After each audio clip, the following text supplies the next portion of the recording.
हम स्टार्ट कर रहे हैं असेसमेंट ऑफ इंडिविजुअल।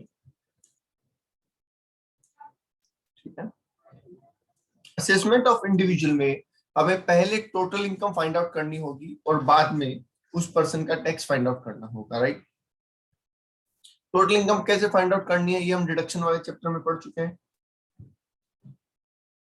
है ना। कि सारे पांचों हेड की इनकम जोड़ेंगे, क्लबिंग करेंगे, सेट ऑफ करेंगे तो हमारे पास ग्रॉस टोटल इनकम निकल के आएगी। ग्रॉस टोटल इनकम को में से हम डिडक्शन देंगे तो हमारे पास टोटल इनकम निकल के आएगी। फिर मैंने आपको बताया कि टोटल इनकम जो है उस इनकम को हमें राउंड ऑफ करना होता है 10 रुपए के अंदर। ठीक है, मतलब 5 रुपए या उससे ज्यादा का अमाउंट हो तो अगले 10 रुपए में, और 5 रुपए से कम का अमाउंट हो तो पिछले 10 रुपए में उसको राउंड ऑफ कर देना होता है। ये 288 ए सेक्शन हमें बोलता है, राइट। अब इस टोटल इनकम के ऊपर हमें टैक्स लगाना होगा। ठीक है, इस टोटल टैक्स में से जितना इस टोटल टैक्स में से जितना हमें टीडीएस और टीसीएस कट चुका है हमारा, और जितना हम एडवांस टैक्स दे चुके हैं वो कम हो जाएगा। तो हमारे पास क्या बचेगा? टैक्स पेबल और रिफंडेबल। तो या तो हमें गवर्नमेंट को टैक्स देना होगा या हमें वापस मिलेगा, ये आपको बोल दिया, यहाँ पे पता चल जाएगा। तो टोटल इनकम तक तो हम पहुंच ही चुके हैं।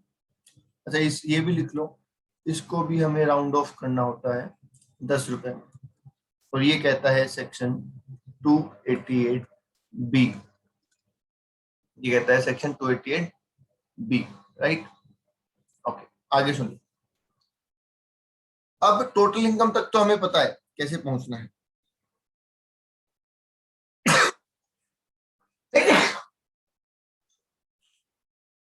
तो हमें अभी बेसिकली जो समझनी है वो समझनी है टैक्स कैसे कैलकुलेट होगा।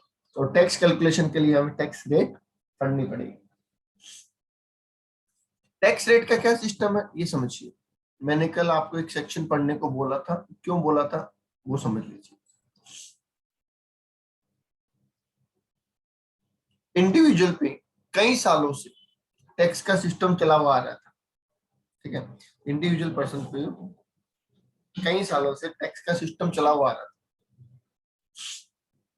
कि भाई यहाँ पे स्लेब रेट से टैक्स लगेगा। ठीक है, तो नॉर्मल प्रोविजन आप ऐसे लिख लीजिए, नॉर्मल प्रोविजन ये चला हुआ आ रहा था। लास्ट ईयर गवर्नमेंट ने एक नई स्कीम निकाली। नई स्कीम क्या निकाली कि भाई कुछ लोग ऐसे हैं जो इन्वेस्टमेंट ओरिएंटेड है, जो इन्वेस्टमेंट करते हैं, और कुछ लोग ऐसे हैं जो इन्वेस्टमेंट ओरिएंटेड नहीं है। तो गवर्नमेंट ने क्या किया, उनको टैक्स बेनिफिट देने के लिए कि जो इन्वेस्टमेंट ओरिएंटेड नहीं है उन लोगों के लिए हम एक स्कीम लेके आ रहे हैं।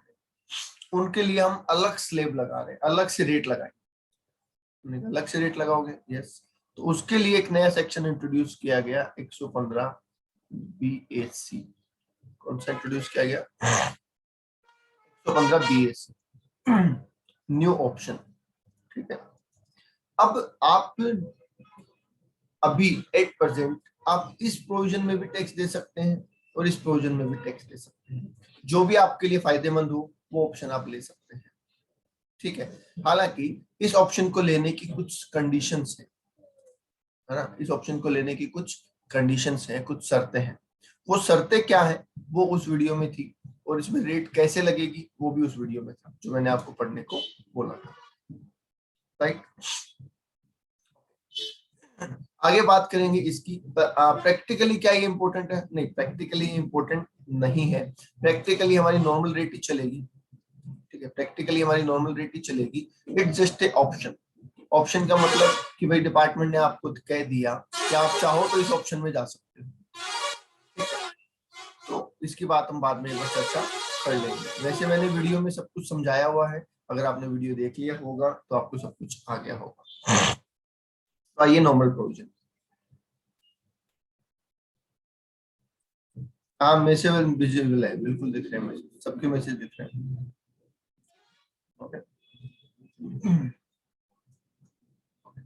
अब सुनिए, अब नॉर्मल प्रोविजन क्या है। तो मैंने आपको बताया था कि दो रेट हमारे पास है, एक ऐसी रेट जो इनकम टैक्स एक्ट में लिखी हुई है और एक ऐसी रेट जो फाइनेंस एक्ट में होती है। ठीक है, इनकम टैक्स एक्ट के अंदर जो रेट होती है वो इनकम बेस्ड रेट होती है। ठीक है, और फाइनेंस एक्ट में जो रेट होती है वो पर्सन बेस्ड होती है।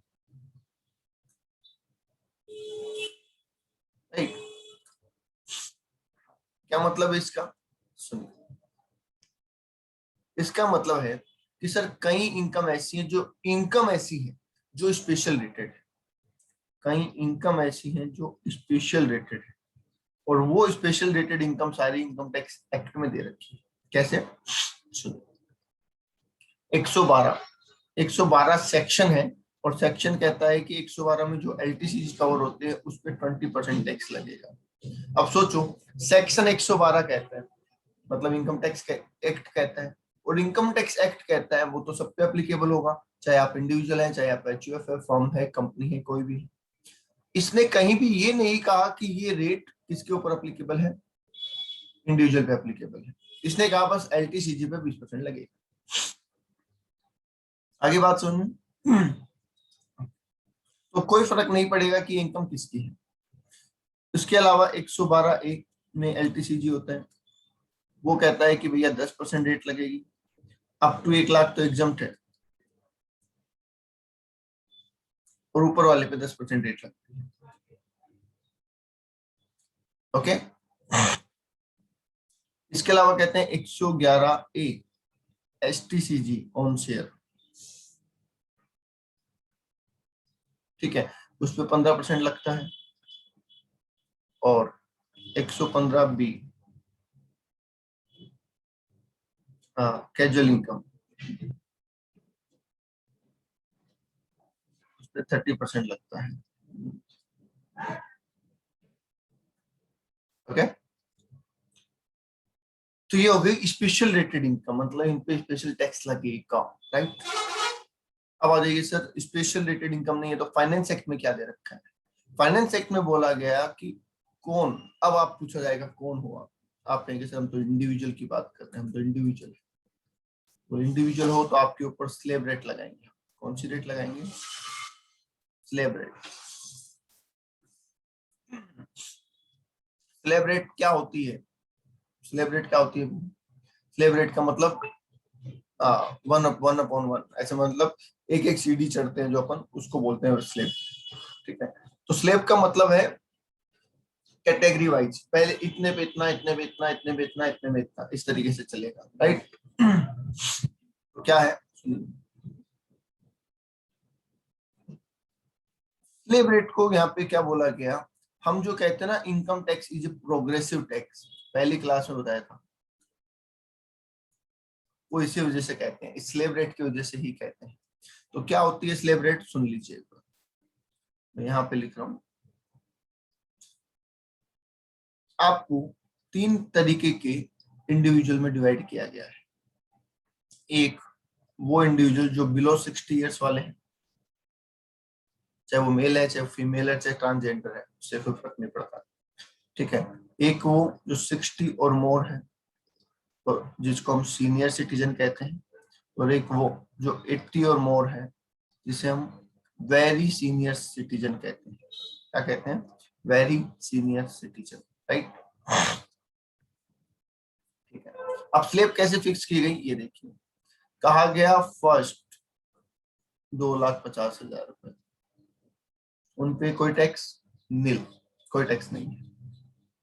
फिर कहा गया कि 2,50,001 रुपए से स्टार्ट करो और 5 लाख तक जाओ, उसके बीच में ध्यान रहे, उसके बीच में जो अमाउंट आ रहा है। अब आप गलती यहाँ पे क्या करोगे, जैसे ही मैं आपको कहूंगा ना कि 4 लाख की इनकम है, आप कहोगे अच्छा से 4 लाख की है, तो ये तो 5% वाले रेट में आता है, 5%, 20,000, बिल्कुल गलत हो जाएगा। स्लेब का मतलब ही क्या है, स्लेब का मतलब ही है, हाँ स्लेब रेट फाइनेंस एक्ट में होती है।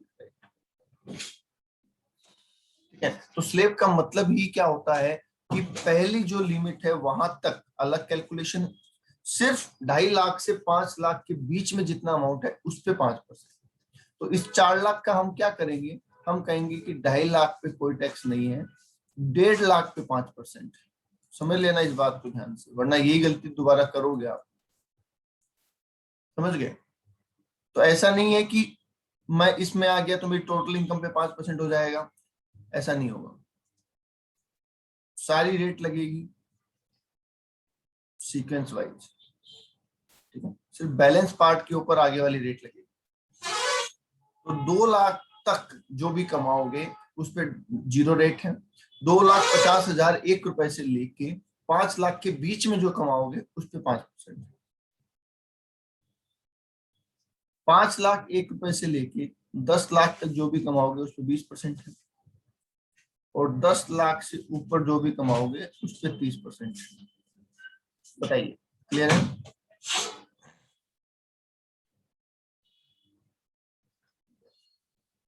अब सीनियर सिटीजन है, आप सीनियर सिटीजन है तो थोड़ा सा फायदा दिया गया आपको, सीनियर सिटीजन है तो थोड़ा सा फायदा दिया गया आपको। 3 लाख तक आपको बोला कोई टैक्स नहीं है। फिर कहा 3,01,000 से लेके 5 लाख के बीच में जो इनकम है उस पर 5% है। 5,01,000 से लेके 10 लाख के बीच में जो इनकम है उस पर 20% है। ठीक है, और अब वो 10 लाख जो इनकम है वो 30% है। आप ध्यान देंगे अगर तो आपको पता चलेगा 5 लाख तक में ही फ्लक्चुएशन है, 5 लाख के बाद सारी इनकम सेम है। ठीक है, यहाँ पे सुपर सीनियर, वेरी सीनियर, 80 साल वाले, उनके लिए बोला 5 लाख तक कोई टैक्स नहीं है। ठीक है, फिर 5,01,000 से लेके 10 लाख तक 20% है, और अबो 10 लाख क्या है, 30%। तो 5 लाख से ऊपर वाला टैक्सेशन सेम है, 5 लाख से नीचे वाले में अलग अलग किया गया है, राइट। अब एक चीज और सुन लीजिए, ये जो लिमिट है जिसपे टैक्स नहीं लगता, ये वाली, इनके लिए ये वाली, और इनके लिए ये वाली, इस लिमिट को बोलते हैं बेसिक एग्जम्पशन लिमिट। क्या बोलते हैं इसको, बेसिक एग्जम्पशन लिमिट, मतलब ऐसी लिमिट जहां तक टैक्स नहीं लगता है।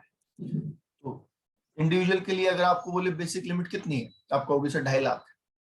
अब इंडिविजुअल में बोले सीनियर सिटीजन के लिए कितनी है, आप कहोगे 3 लाख है। सुपर सीनियर के लिए कितनी है या वेरी सीनियर के लिए कितनी है, आप कहोगे 5 लाख।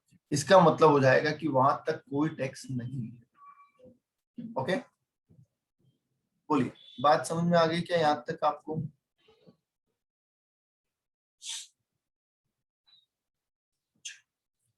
देखते हैं कितनी समझ में आ गई।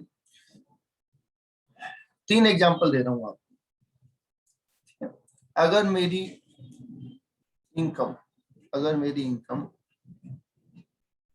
4,50,000 है, अगर मेरी इनकम 6 लाख है, और अगर मेरी इनकम 12 लाख है, तो मेरा टैक्स बताओ।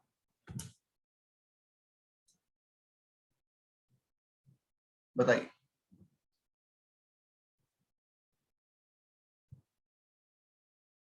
हाँ, जब कुछ भी मेंशन ना हो, एक चीज और क्लियर कर दूं मैं, जब कुछ भी मेंशन ना हो तो आप एज के बारे में कोई एजम्पशन नहीं लेंगे।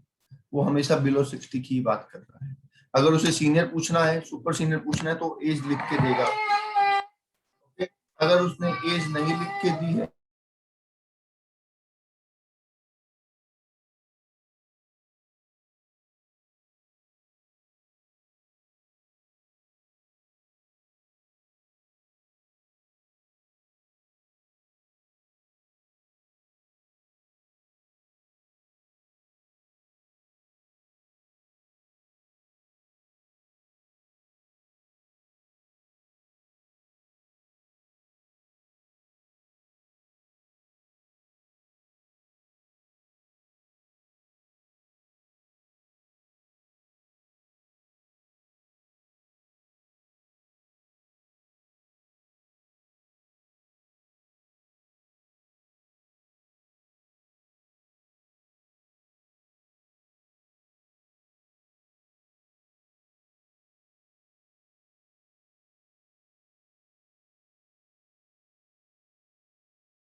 हाँ जी। हम्म, हिमांशु का सही है, रिया का सही है, मुरली गलत है, नेहा गलत है,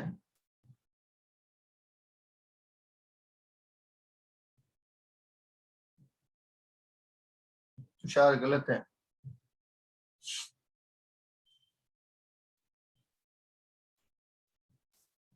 देखो, ये होती है प्रॉब्लम। आप खुद एक बार खुद ऑब्जर्व करो। अर्पिता गलत है।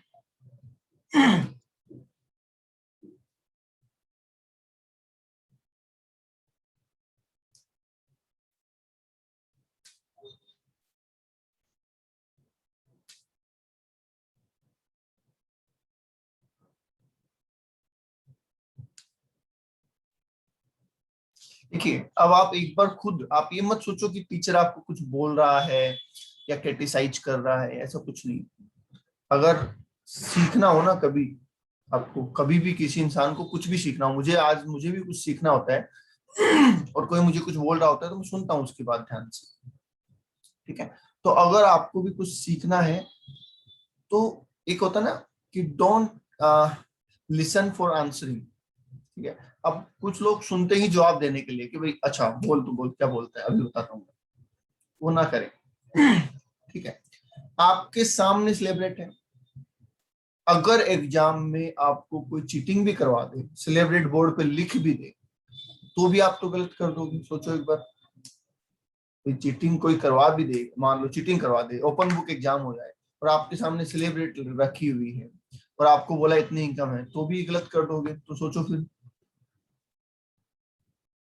गलत है ना ये तो। मेहनत करनी पड़ेगी। चलिए, पहला मैं क्लियर कर देता हूँ। 4,50,000, 4,50,000 में हमने कहा 2.5 लाख तक नील है। 2.5 लाख तक क्या है? नील है। बच्चे कितने? हाँ जी, 2.5 लाख तक नील है तो बच्चे कितने? 2 लाख। 2 लाख पे 5% लगेगा तो आंसर आएगा 10,000। ठीक है। अर्पिता 7,500 बताया अर्पिता ने। कैसे निकाला अर्पिता 7,500?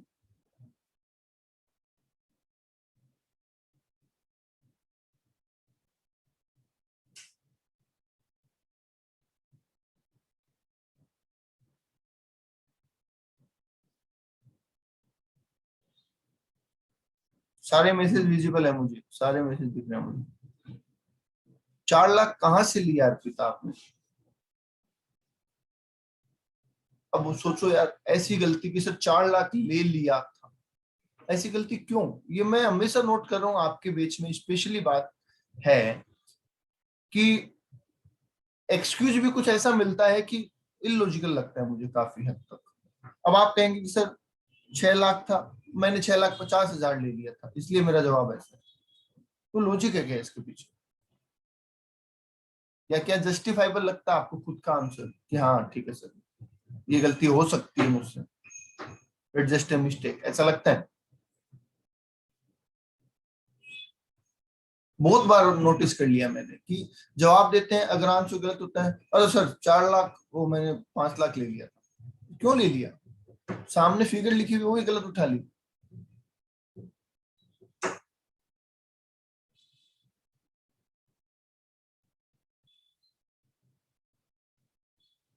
चलिए, तो इसका सही जवाब होगा 10,000। दूसरा आइए 6 लाख। 6 लाख में हम कहेंगे 2.5 लाख टैक्स फ्री, 2.5 लाख पे 5%, और 1 लाख। 2.5 लाख टैक्स फ्री, 2.5 लाख पे 5%। भाई 6 लाख का कॉम्बिनेशन बनाओगे ना, तो आप क्या कहोगे? 2.5 लाख नील, 2.5 लाख 5%, बचे हुए 1,20,000। तो ये हो जाएगा 20,000, ये हो जाएगा 12,500, तो हो जाएगा 32,500। क्या हो जाएगा? 32,500। Answer is 32,500। अब अर्पिता इसमें बताओ आपका 17,500 क्यों है? इसमें बताओ आपका 17,500 क्या है?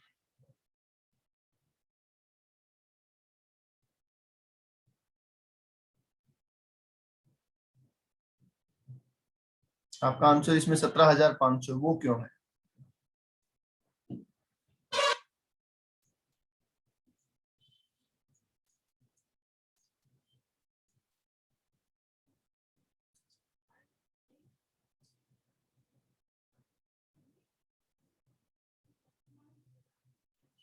सर 3.5 लाख पे 5% ले लिया। अब बताओ 3.5 लाख पे 5% क्यों ले लिया? यहाँ पे साफ साफ लिखा है 250 से 5 लाख के बीच में 5%, 5 लाख से ऊपर 20%। तो 5 लाख से ऊपर वाले पे 5% लोगे तो कैसे चले?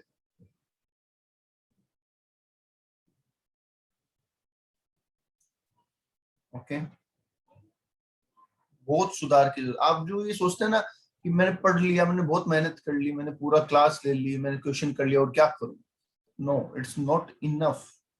अगर आप प्रोफेशनल एग्जाम देने जा रहे हैं तो कुछ भी चीज को आप ये मत बोलिए कि बस इससे ज्यादा मैं कुछ नहीं कर सकता।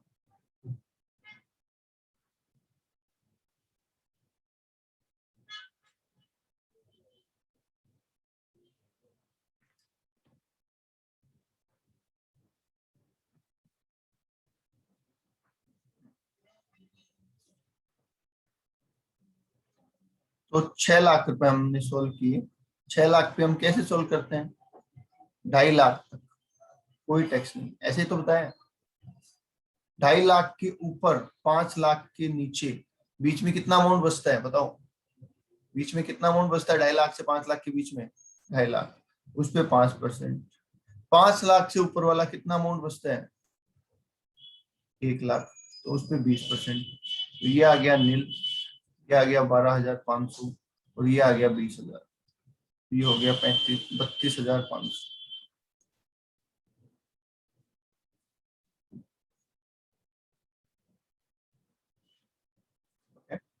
नेक्स्ट आ जाइए 12 लाख। तो 12 लाख में भी हम कहेंगे से 2.5 लाख पे नील है। 2.5 लाख से 5 लाख के बीच में जो 2.5 लाख रुपए है उस पे 5% है। 5 लाख से 10 लाख के बीच में जो 5 लाख रुपए हैं उस पे 20% है। और 10 लाख से ऊपर जो 2 लाख रुपए हैं उस पे 30% है। तो ये तो 60,000 हो गया, ये 1 लाख हो गया, तो ये 12,500 हो गया। ठीक है, और ये नील है। तो आंसर आएगा 1,72,500।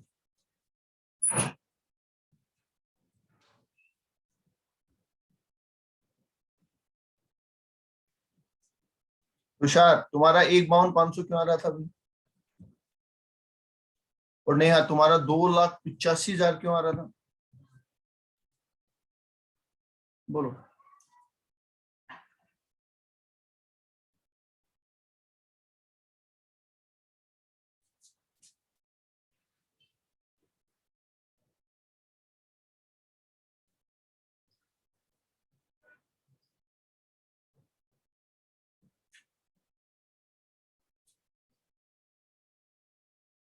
हाँ जी, 2,85,000, 1,52,500, 1,40,000, 1,15,000, इतने सारे आंसर बताओ।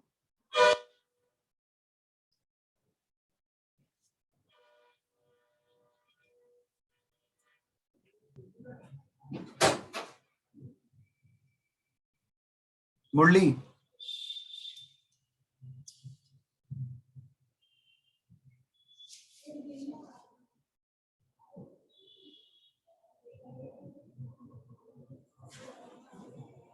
मुरली,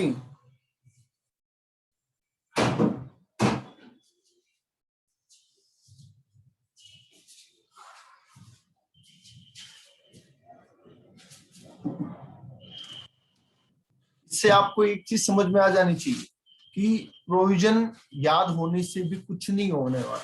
प्रोविजन याद होने से भी कुछ नहीं होने वाला जब तक कि आपको अप्लाई करना ना आए। मतलब आप प्रैक्टिस नहीं करेंगे तो कुछ भी नहीं हो सकता टैक्स में, 1% भी कुछ नहीं हो सकता। अगर अपन ये सोचे कि ठीक है कोई नहीं, हो जाएगा, कर लेंगे, बिल्कुल नहीं होगा। चलिए एक ट्राई और करते हैं। 12,50,000 की इनकम और 7,55,000 की इनकम। बोलिए, इस बार आंसर गलत आया वो क्लास से आउट, और आंसर नहीं दिया वो भी क्लास से आउट।